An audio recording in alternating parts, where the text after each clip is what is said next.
I'm going to use all the resources at my disposal to keep the American people safe. As I said, at this moment, a great deal remains unknown, but three things are certain. First, 10 lives have been lost, and more families have been shattered by gun violence in the state of Colorado.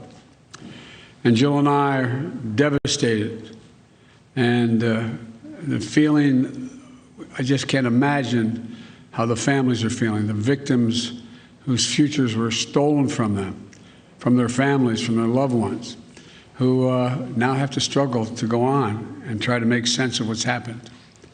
Less than a week after the horrific murders of 8 people and the assault on the AAPI community in Georgia, while the flag was still flying half-staff for the tragedy, another American city has been scarred by gun violence and the resulting trauma. And the state, I even hate to say it because we're saying it so often, my heart goes out. Our hearts go out for the survivors, who had to flee for their lives and who hid, terrified, unsure if they would ever see their families again, their friends again. The consequences of all this are deeper than I suspect we know. By that I mean the mental consequences, the feeling of, anyway, it's just been through too many of these. The second point I want to make is my deepest thanks to the heroic police and other first responders who acted so quickly to address the situation and keep the members of their community safe. To state the obvious, I commend the exceptional bravery of Officer Eric Talley, and I send my deepest condolences to his family, his close family and 7 children. You know, when he pinned on that badge yesterday morning, he didn't know what the day would bring. I want everybody to think about this. In his duty, making the ultimate sacrifice in his effort to save lives.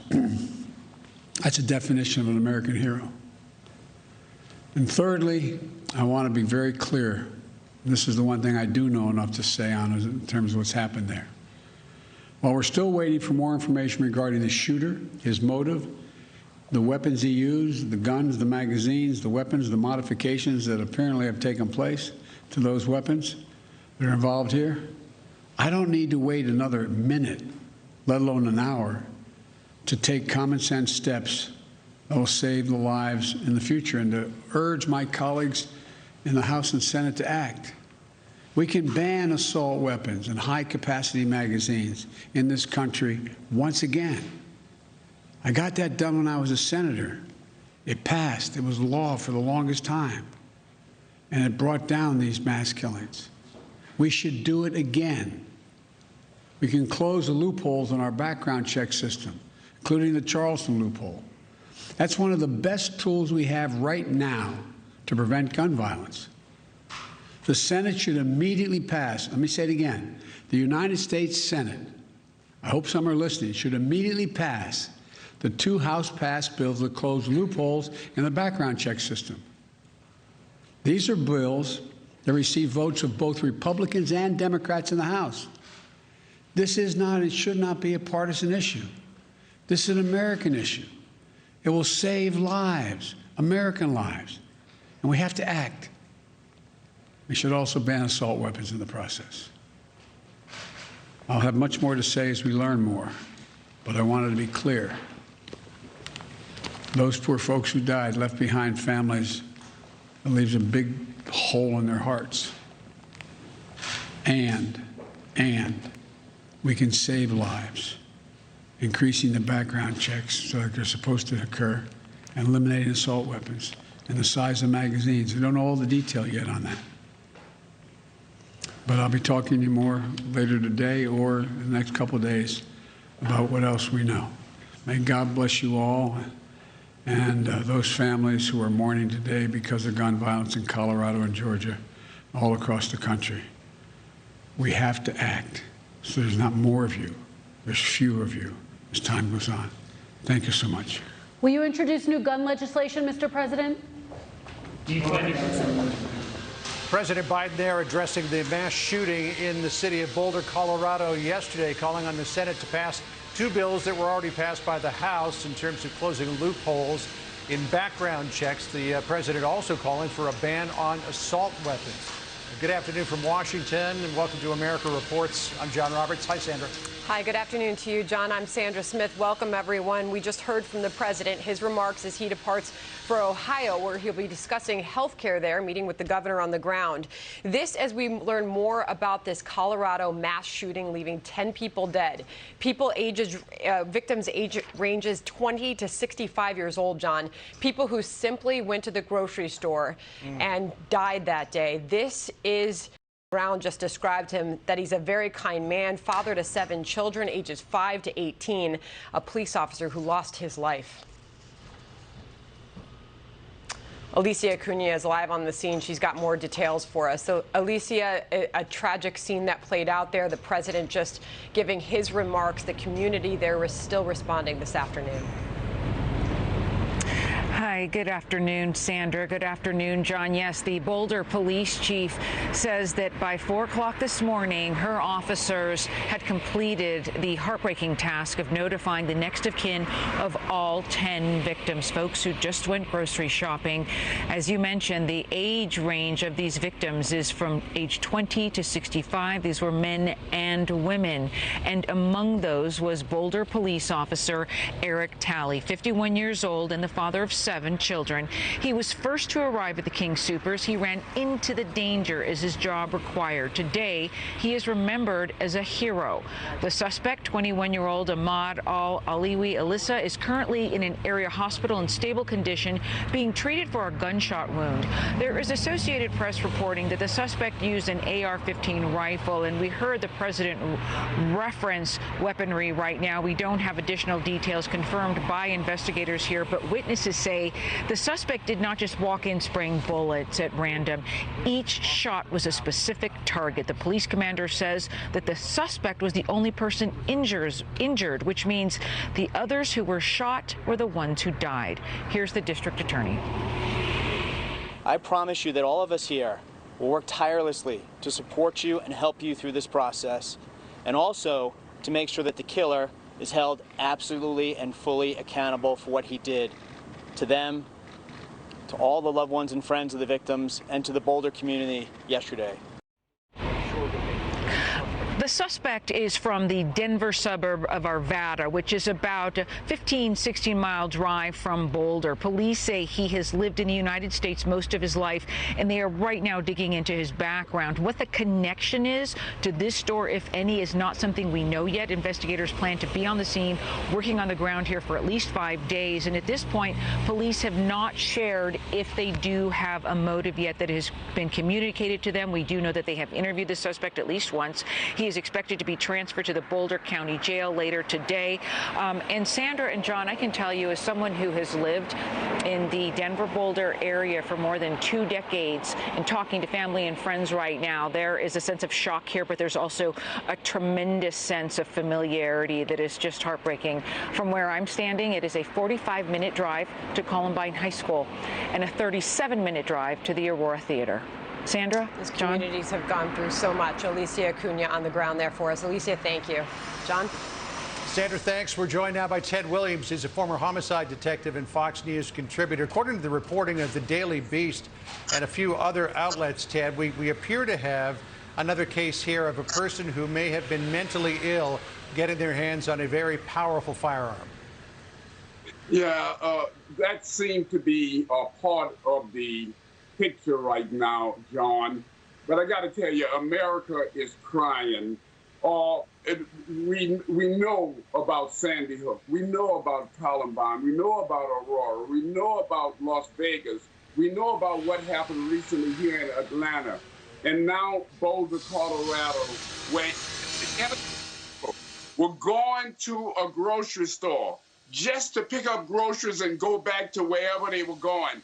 And to be gunned down by this so-called coward, as I would say, is just devastating.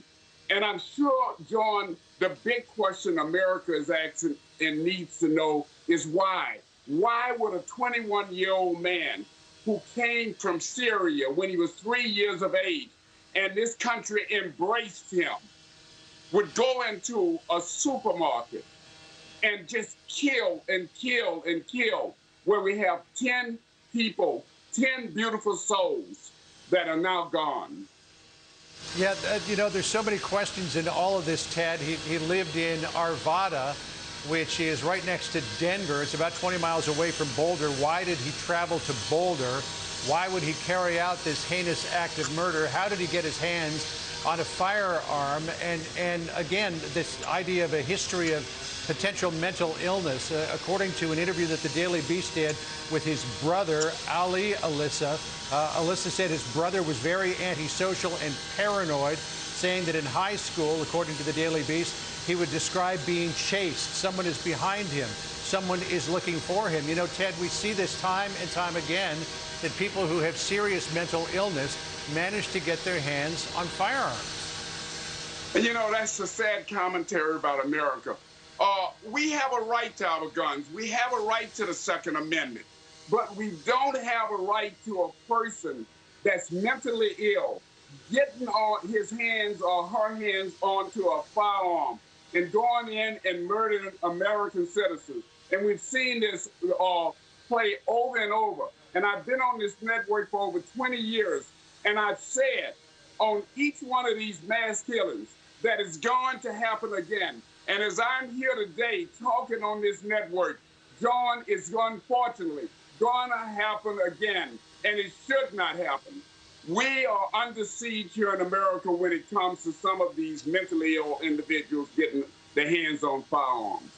You know, and we should point out, too, Ted, that in terms of mass shootings, this is the second one in a week. You mentioned what happened in Atlanta. It's the seventh one so far this year, and it comes at a time where we see a general rise in violent crime in America year over year, 2021 to 2020.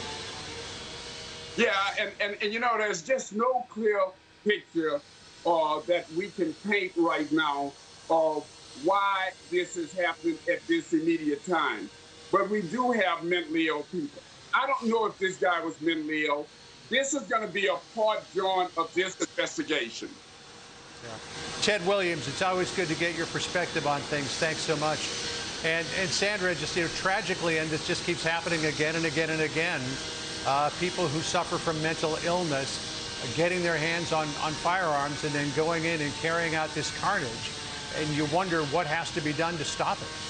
That community certainly focusing on that hero 51-year-old police officer, Eric Talley, who ran into that grocery store, 51 years old, father of 7, lost his life. Just want to quote the police chief a few moments ago in that press conference. He had a profession before this, but he felt a higher calling, and he loved his community. He loved everything that policing deserves and needs, and he was willing to die to protect others.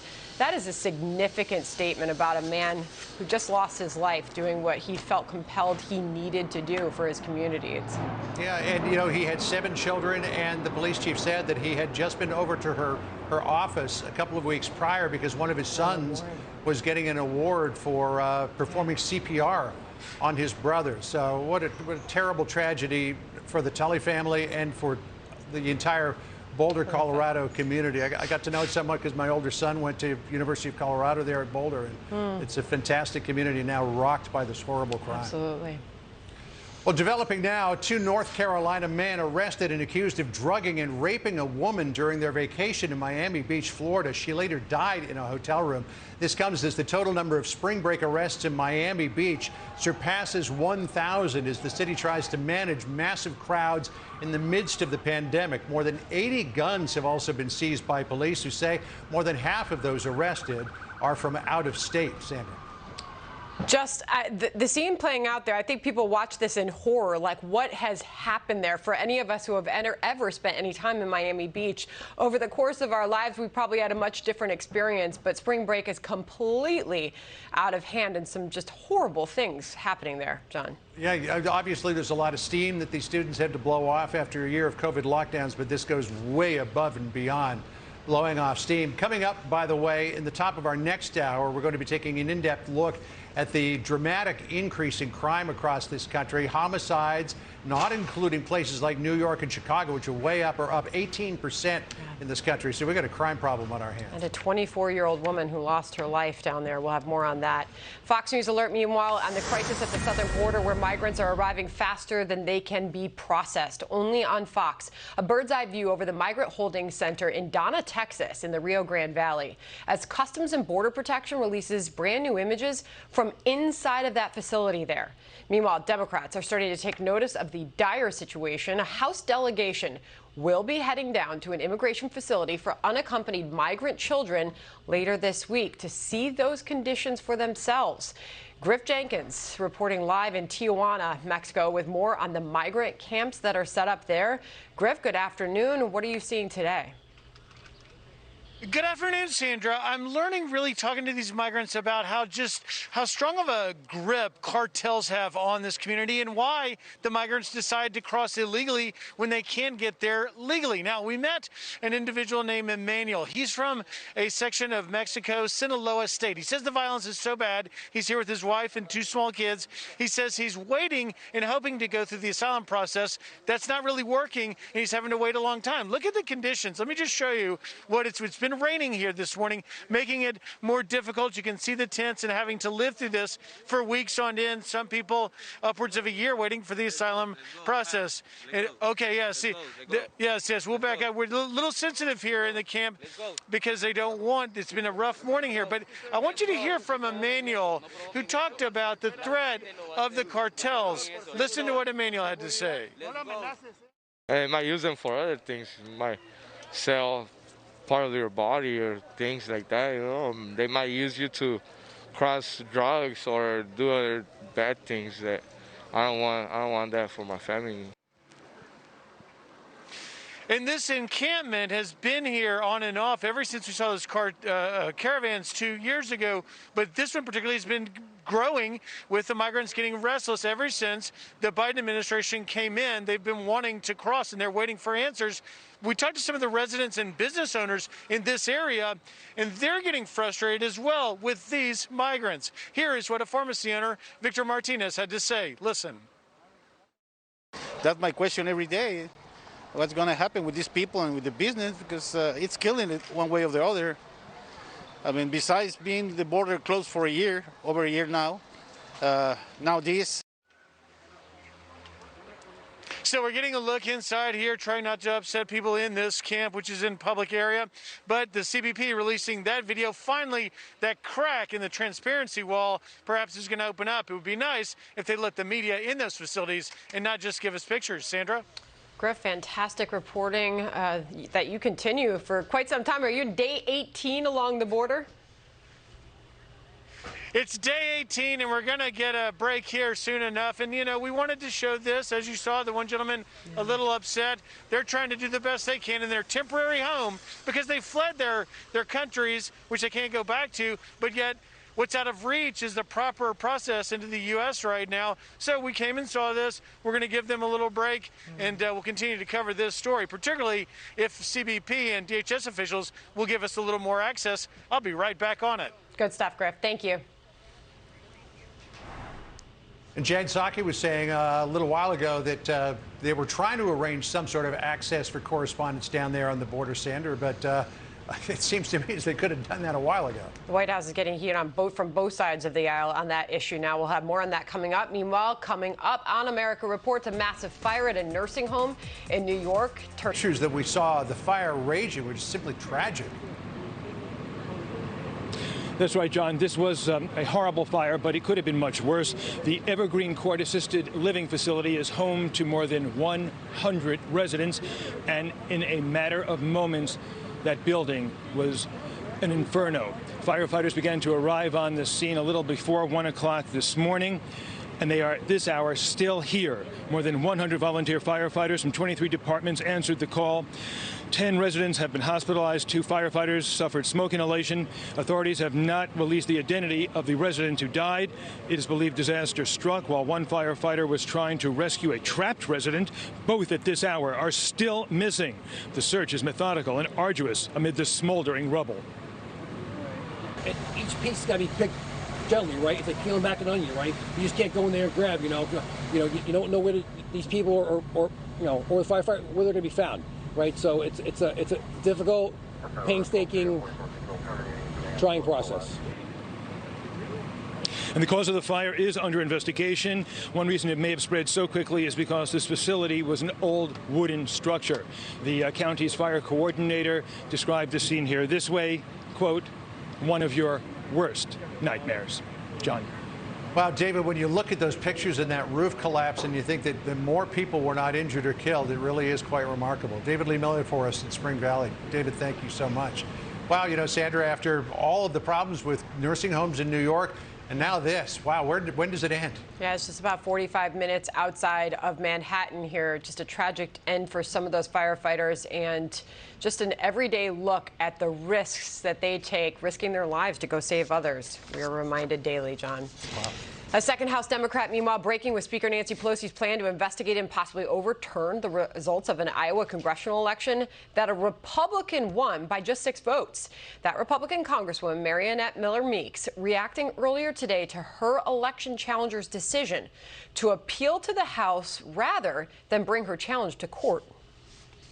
I think it's obvious now that they skipped over the Iowa courts because they thought they would lose, and then they would take that losing petition to the Committee on House Administration. So it becomes a partisan political process, not an election process, and it disenfranchises Iowa voters, and it further undermines people's faith and confidence in our election system. Jason Chaffetz joins us now. He's a Fox News contributor and a former Republican congressman of Utah. Great to see you and welcome. And so this second Democrat, Dean Phillips of Minnesota, is the other Democrat that broke with his party opposing this effort to overturn the election. Now, in doing so, he said, because majority can reverse the election results does not mean it should. Jason, so what is going on here? Well, Nancy Pelosi only rules by the majority, which is only 8 votes. And so to try to swing 1 vote in her direction, and remember, she lost a few seats because people went over to the administration. And so she's got some vacancies, and she can't rule her iron fist and use that gavel unless she's got the majority. So every single vote counts.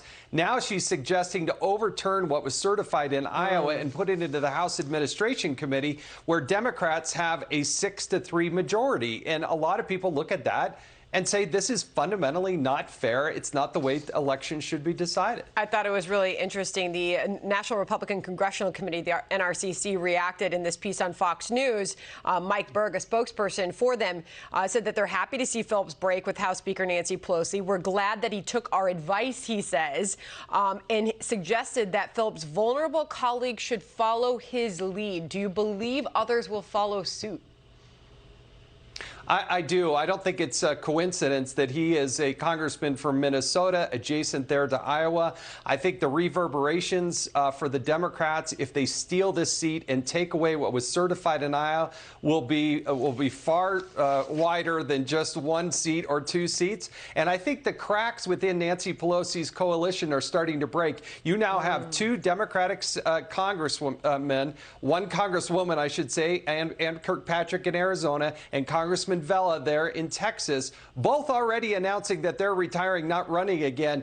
Not a coincidence that they represent there on the border. And now you have this issue in Iowa and a Minnesota congressman breaking from her as well. This is not a coincidence. I'll end with this from the editorial board at the Wall Street Journal. A warning to Nancy Pelosi on Iowa, questioning can she hold her caucus together to overturn a House election. Few politicians think about long-term institutional interests anymore, it points out, but let's hope that there are enough worried about political blowback to stop Mrs. Pelosi from a power play that would deepen the rancor on Capitol Hill. Final thoughts, Jason.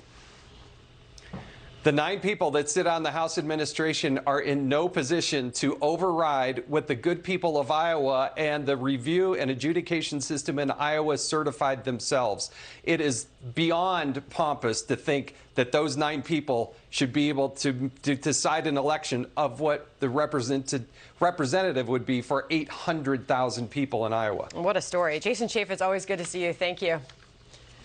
Thanks, Sandra. John, I remember when this first surfaced, we were talking, said, this is a big story. It's a very big story. And when, taken in combination with the, thoughts in the Senate from some Democrats about the U.S. An Arizona mayor declaring a state of emergency over Biden's border crisis, blaming the White House for creating a disaster by sending migrants to his town by the busloads. Texas Congressman Troy Nehls will join us for more on the border crisis in just a moment. We begin with Hillary Vaughn. She is live in Gila Bend, Arizona. Hillary. Hi, Sandra. The first busload of migrants were dropped here yesterday. 16 people who had nowhere to stay, nothing to eat. There was not a shelter here. And the mayor says he's declaring a state of emergency to try to get money to care for these people. And what was the explanation of why here? Why Gila Bend? Apparently, somebody in Washington got the thought that we have a bus stop here, because that's what those migrants were initially told. They were telling us they were told they could buy a ticket to get on a bus. We don't have a bus. We have a Valley Metro shuttle that comes through here. So it's like, what are you thinking? I don't really understand what the federal government's thought process is here. They haven't sat down with the town of Gila Bend and discussed any type of plan. They basically just said, here you go, you deal with it. And Sandra, the mayor had to borrow 2 vans to take these migrants to the nearest shelter an hour away in Phoenix. He rode with them, and when he did, he asked them, why did you come here? And they told him that they believed that they were welcomed here by President Biden, and that in their mind, Sandra, they believed that he invited them to come here. Sandra? Wow, what a story. We've heard that on multiple occasions now. Hillary, thank you. John? As thousands of migrant children are streaming in at an almost historic rate, Biden's border crisis is threatening to quickly evolve into a humanitarian one. Our next guest says the president's inaction is, quote, aiding and abetting the crime of human trafficking of some of these migrant children. Joining me now is Texas Congressman Troy Nehls. That's a serious charge to level, Congressman. What's your rationale for saying that? It is, John, and good afternoon, and thanks for having me. But look at the definition of aiding and abetting.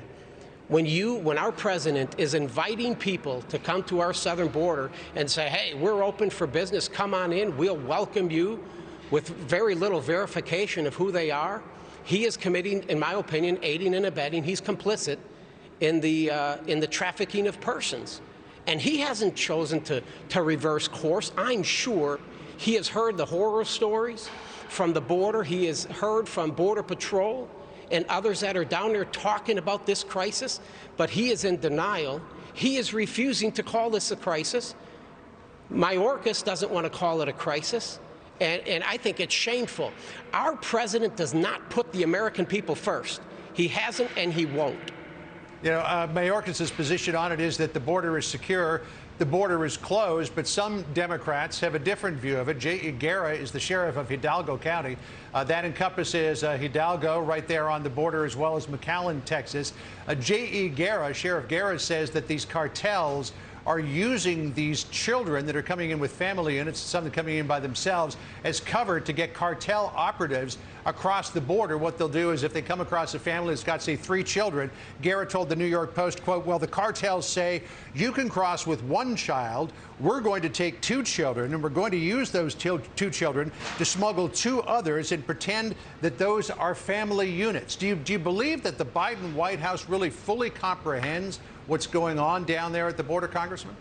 You would certainly hope so, because this is a humanitarian crisis. And when the media and others, they have interviewed these migrants coming, up to our southern border and talked to them. And they've heard about the horror stories about how these young girls and others are being sexually assaulted and pretty much being held hostage. These migrants are beholden now to the human traffickers. And once they get in, once these migrants are released to our state and the states across our country, they are going to be beholden to them. They're going to have to pay their fair share.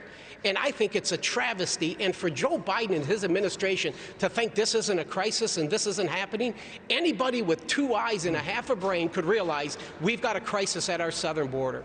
You know, Congressman, one of the other big issues is that in the Rio Grande Valley sector, because they are so overwhelmed, there are migrants who are being released into the country without a notice to appear in court. That drew fire even from Democratic Congressman Henry Cuellar, your colleague from Texas. Listen here.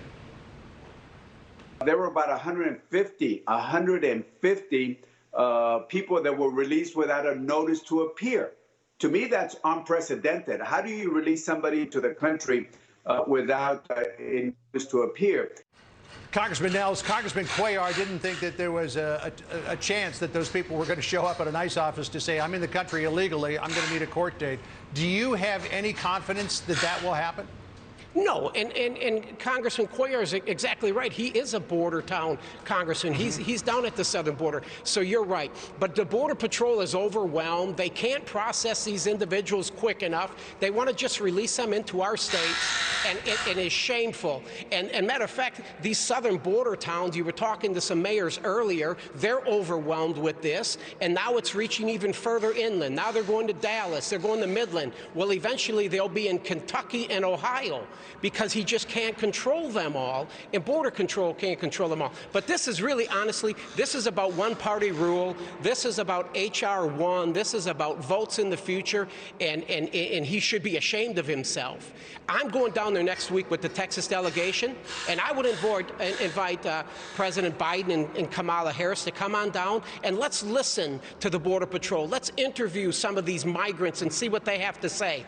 And I believe that he should change course, but he hates President Trump so much, he'll never revert back to his policies for any reason whatsoever. After your trip, come on back on and tell us what the situation is down there. Congressman Troy Nehls of Texas, good to talk to you. Thank you so much. And, you know, Sandra, when you look at all of this taken in total, of course, these children are going to end up across the country because there just isn't the space to hold them down there. And they're showing up 10,000 per month. They've got to go somewhere. The mayor of Del Rio, Texas, is going to join us live coming up next hour. Another firsthand account of how the resources are spread so thinly right now. It is tough. It is really tough on these local mayors to handle this crisis. We'll look forward to that.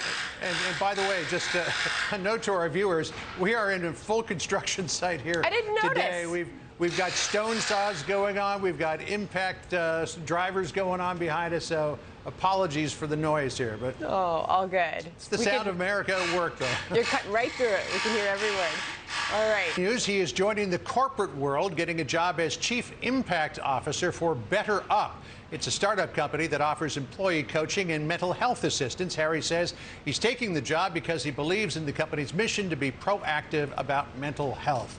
Sandra, we keep getting news about Prince Harry. The latest thing before this was that, that talk that we were married 3 days before the official ceremony. Yeah. Well, that really didn't happen. Yeah, I don't know. And for a couple that said they wanted to leave the spotlight, therefore they left the royal family, they sure keep injecting themselves into the spotlight. All right. They do. Well, having been at their wedding, I wish them well. Meanwhile, Treasury Secretary Janet Yellen appearing today on Capitol Hill, delivering testimony about President Biden's massive stimulus plans and their impact on the economy. In prepared remarks, she's predicting a possible return, listen up, to full employment by as early as next year. David Asman's an anchor for Fox Business and joins us now. So there's a couple of big things to dig into here, and I know you have a lot to say on it. Yeah. But I was looking for somewhere to put in perspective the amount of spending that we already have to deal with, the $1.9 trillion. And Janet Yellen is saying that has to be spent and implemented correctly to have the economic outcome intended, right? The AP puts it this way. The pace of spending for pandemic aid, try $43,000 every second. Whoa. To pay out his coronavirus relief package, President Joe Biden must spend an average of $3.7 billion every day for the rest of the year.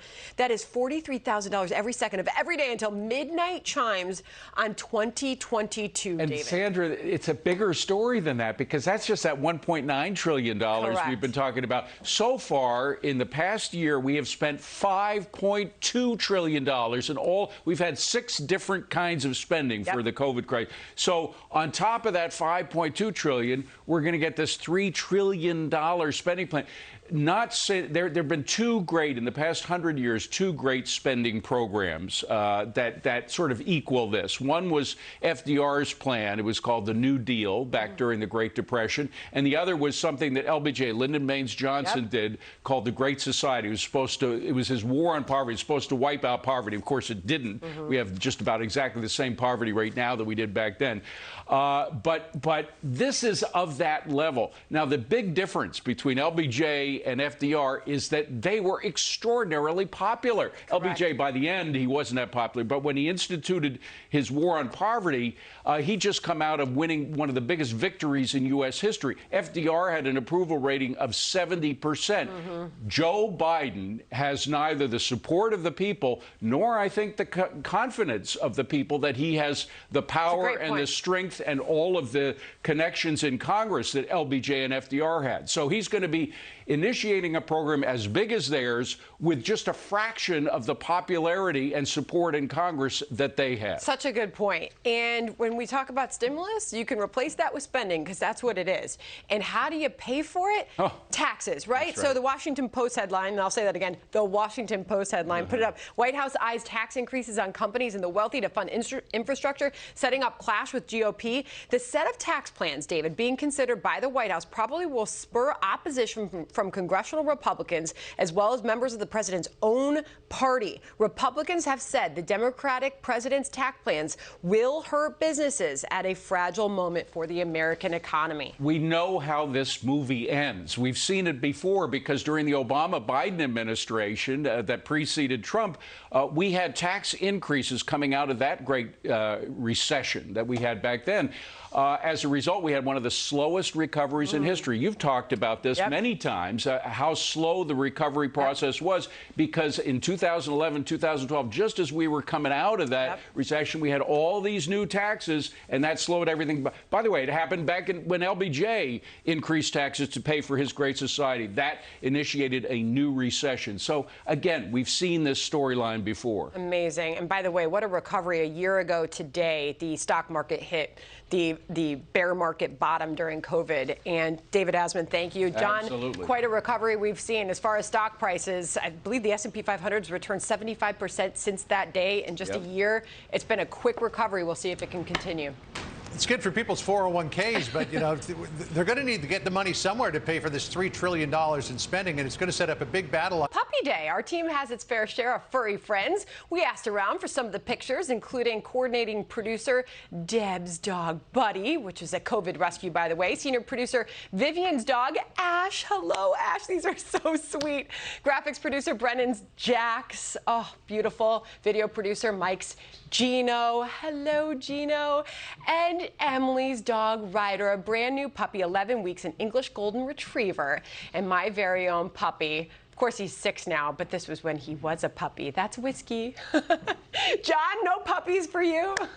No, we've resisted the temptation of getting a pandemic pup so far because despite the fact that our twins say that they'll take care of the dog, we know that we'll end up taking care of the dog. And we're a little too busy for that right now. Well, it's amazing to see all the rescues that did happen during COVID. So many people were home, working from home. They were able to take in a dog into their house. And it's a beautiful thing. I tell you, Whiskey's got a little bit of Sam Waterston in him. He just needs a handlebar mustache and a cowboy hat. And he's a German short-haired pointer. Everybody always asks. He's a great dog. Great puppy. Good-looking dog. Thank you. Sandra, as the vaccine rollout continues, public health experts are now suggesting a vaccine passport for Americans wishing to travel abroad or domestically. Jillian Turner live in Washington with the latest for us. Hi, Jillian.